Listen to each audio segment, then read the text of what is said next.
Alléluia. Amen. Je ne vais pas citer des noms des gens ici. Alléluia. Amen. Le Seigneur est vivant. Non seulement il a vaincu, mais jusqu'aujourd'hui il continue à vaincre.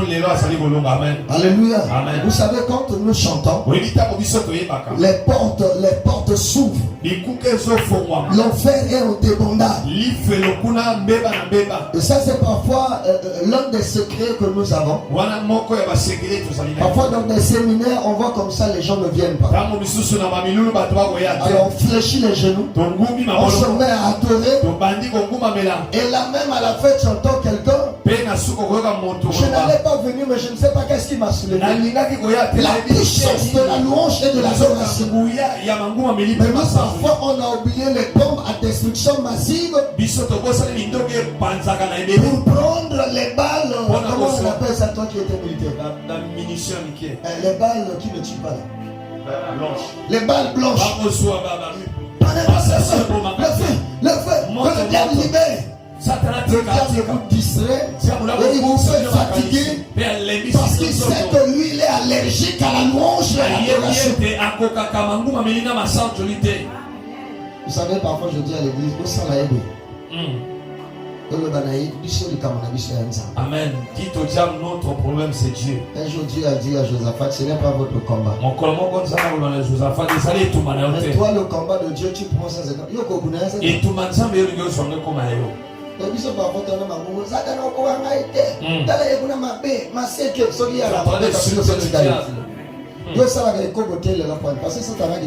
tu es dans le péché. On nous a menti en nous présentant le diable comme un vilain. Et là où il était, tout était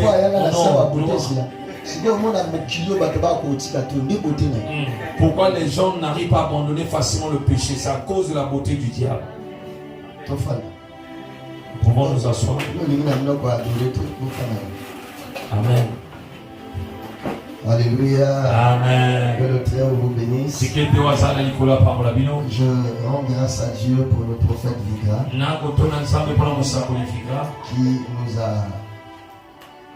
qui a permis que nous puissions nous tenir ici. Parce que la chair, on ne laisse pas ça aux hommes charnels. Parce que si tu prends ta femme, tu laisses contre les mains d'Aman. Vraiment, c'est compliqué. C'est pourquoi le roi dit, tu oses faire violence à la reine en ma présence. La chair, c'est pour les eunuques. Amen. Les hommes qui n'ont plus de force sexuelle là. La chair, c'est pour eux. Vraiment, merci beaucoup. Celui qui nous a fait grâce te comble encore. Je te dis, il ne faut pas que quand vous voyez, vous vous gênez. Vous savez, actuellement, il y a des gens, parfois, quand ils t'invitent, oh non, l'apôtre, tu sais, je suis encore au début. Je dis Amen. En fait, moi, quand on m'invite dans des moments comme ça, je dis c'est ça l'apostolat. Parce que l'apôtre, oui, lui, il doit aller poser. Quand tu deviens un apôtre, on doit seulement t'appeler. Même sans micro, vous allez voir, je vais prêcher.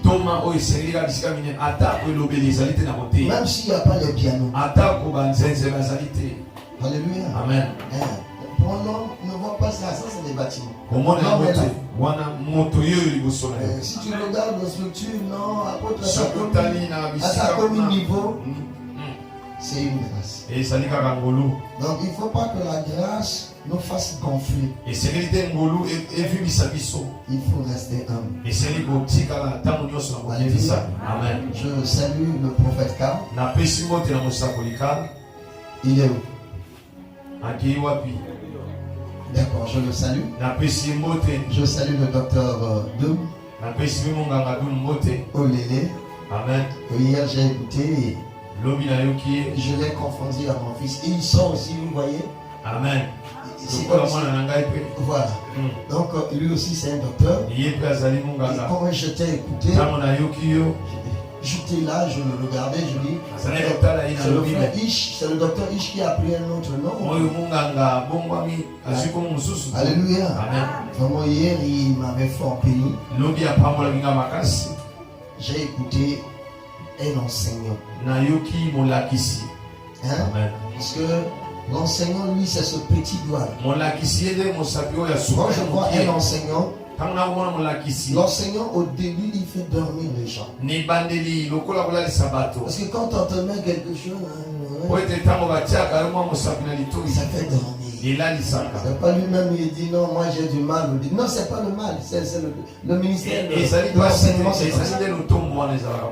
Parce que tu prends les accords pour jouer la mélodie afin que le démon quitte Saül. Amen. C'est pas facile.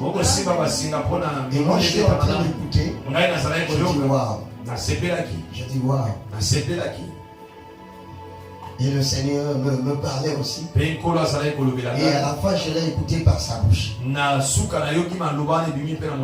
Dieu te bénisse. Va encore plus loin. Alors je te dis, nage dans les Écritures. Lis la Bible. Puise ce que tu fais dans ce livre. Et je n'oublie pas aussi de saluer ton épouse qui est là. Maman Annick, elle est là. Moi j'aime souvent l'appeler au pluriel. Et souvent ces présentations ça me prend parfois trop de minutes. Parce que c'est une femme que j'aime. Et quand je la présente, j'aime prendre du temps. Elle c'est ma colombe. Femme d'excellence. Une femme de valeur. Ma reine. Alléluia. Un matin je me réveille, je l'appelle mon jouet. Alléluia. Tu peux te lever.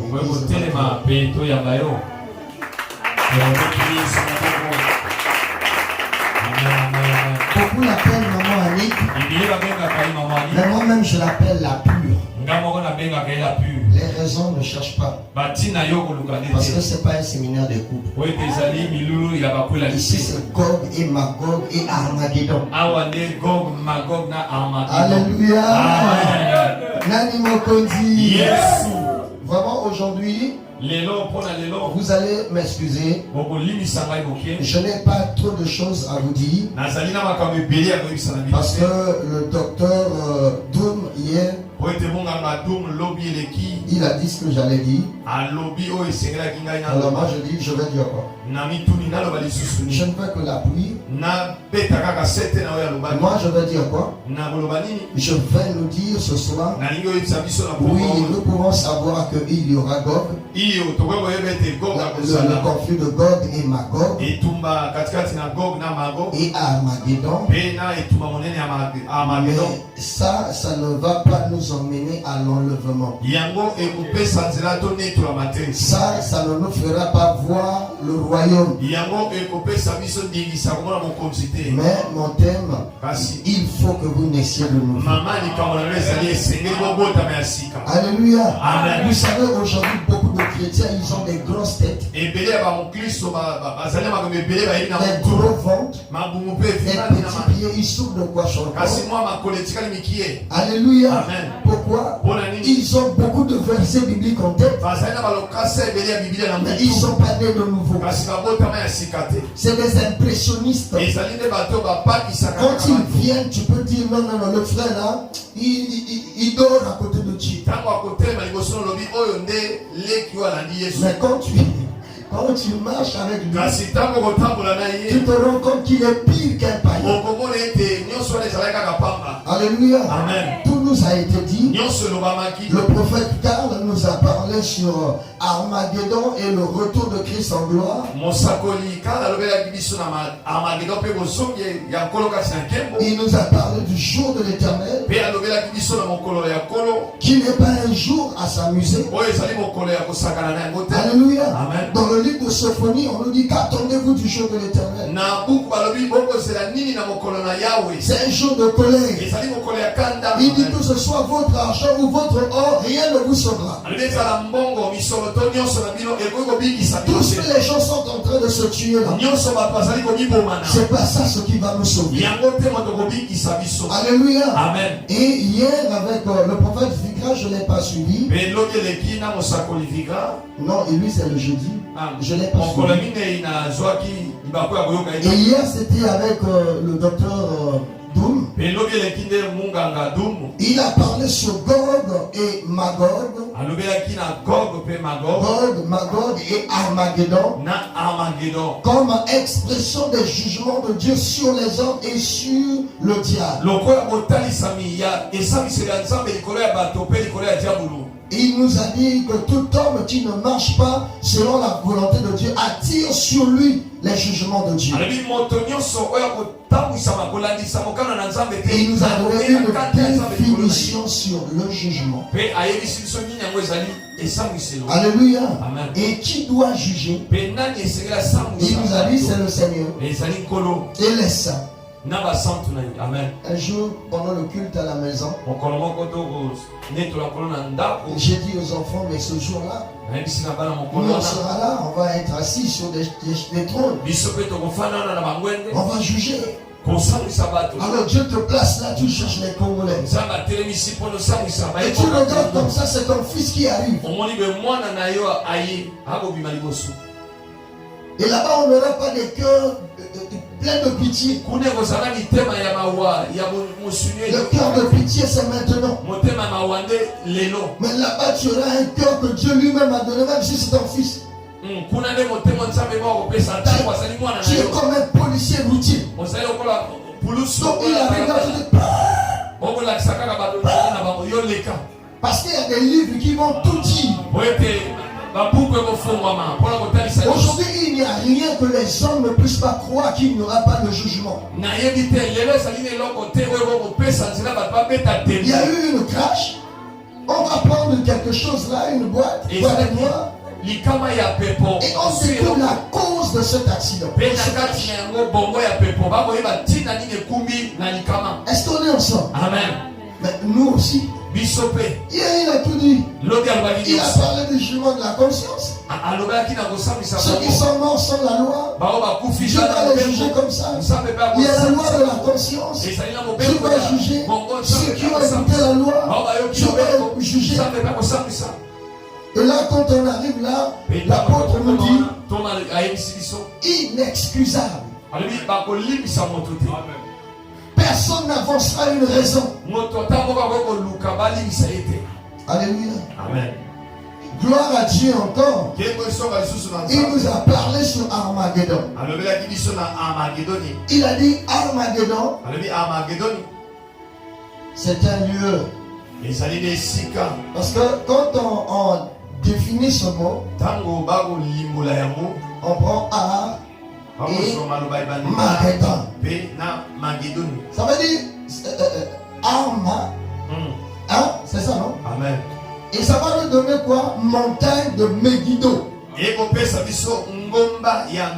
Quand tu fais des recherches scientifiques, là-bas il n'y a pas de montagne.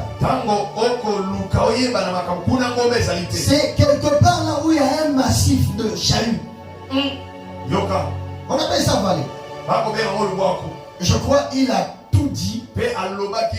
Parce que nous les apôtres.